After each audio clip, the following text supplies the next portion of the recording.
Most people think growing on YouTube is about talent or charisma or some secret understanding of the algorithm, but after watching thousands of channels and being through this myself, the real difference between creators who succeed and creators who disappear is much simpler. They just didn't quit, and that's it. Not smarter, not luckier, just still here. And that might sound obvious or ridiculous, but when you actually look at what happens to most creators, it becomes a lot more interesting. Because the place where most people quit is actually the place where channels usually start working. And if you understand the pattern, it completely changes how you approach YouTube. So in this video, I want to show you 3 things.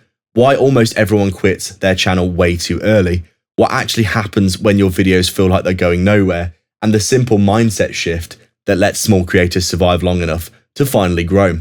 Because if you are in that stage right now, you are not alone, and you're probably much closer than you might think.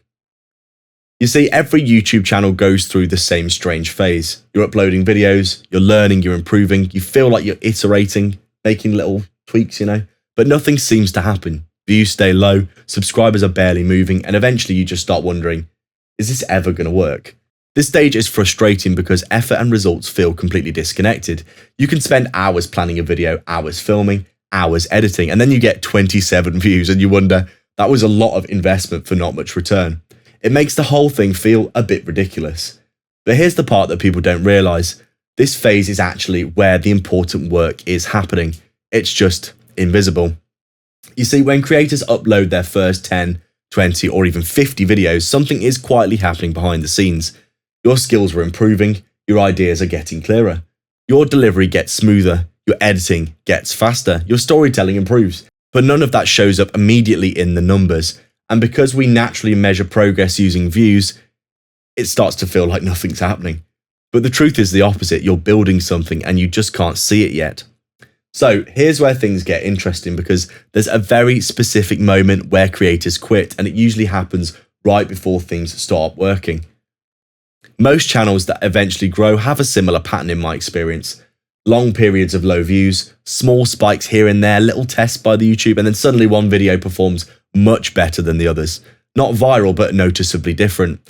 Maybe instead of 40 or 50 views every video, it gets over 1,000. And that moment is important because it means YouTube has started testing your content with a wider audience, or even better, it's finally found your audience. The algorithm is essentially asking a question. Do people like this video? And if the answer is yes, it keeps testing more of your videos. But here's the problem. A lot of creators quit before this stage ever happens. They stop uploading right before the system is finally starting to understand their channel and their niche, which means they never give the algorithm enough data to build any kind of momentum. You see, YouTube is a very different platform from most platforms. On many platforms, content disappears very quickly, but YouTube videos can keep getting views for months or even years, which means every video you upload becomes a small asset, a new entry point into your channel, another opportunity for someone to discover you. And when you combine enough of those videos together, something interesting starts to happen. Your channel starts to feel more like a library instead of a single video upload. And the library is the powerful concept, in my opinion, because viewers who enjoy one video often try to binge watch several more. And session time on YouTube, as we know, is so important these days. So there is a retention tweak that I mentioned earlier, and I think it's one of the simplest ways to keep viewers watching longer. Instead of thinking about your videos as individual pieces of content, start thinking of them as a connected experience, an ecosystem. Every video should naturally lead into another one, almost like chapters of a story. For example, one video explains a problem, the next video explains why that problem happens, the next video it shows how to fix it. Now, when someone finishes watching one video, they're already curious about the next one, and that curiosity keeps them on your channel longer. And when YouTube sees viewers staying on your platform because of your content, it has a reason to recommend you more. You see, small creators often focus on the wrong metrics, in my opinion. Views, subscribers, likes, these things don't matter that much anymore, in my opinion. But the metric that's quietly determining their growth is something else entirely. It's viewer satisfaction.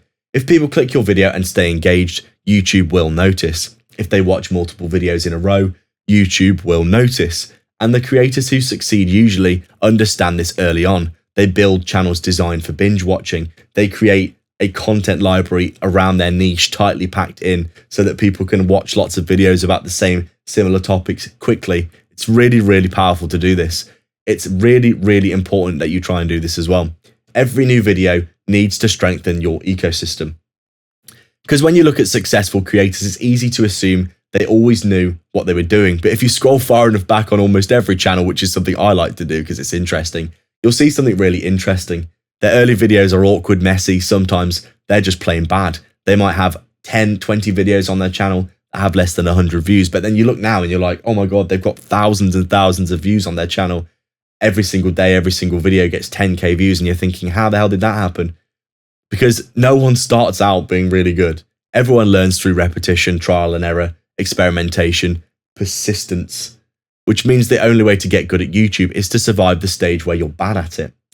You see, most creators never reach that stage, not because they couldn't succeed, but because they stopped too early. They posted a handful of videos, nothing happened, and they assumed the channel would never work. But the truth is, they simply hadn't played the game long enough.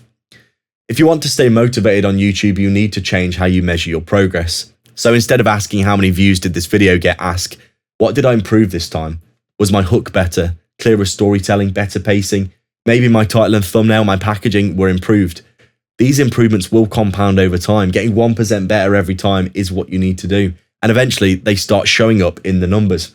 The creators who succeed on YouTube usually have something in common. They treat the platform like a long-term game.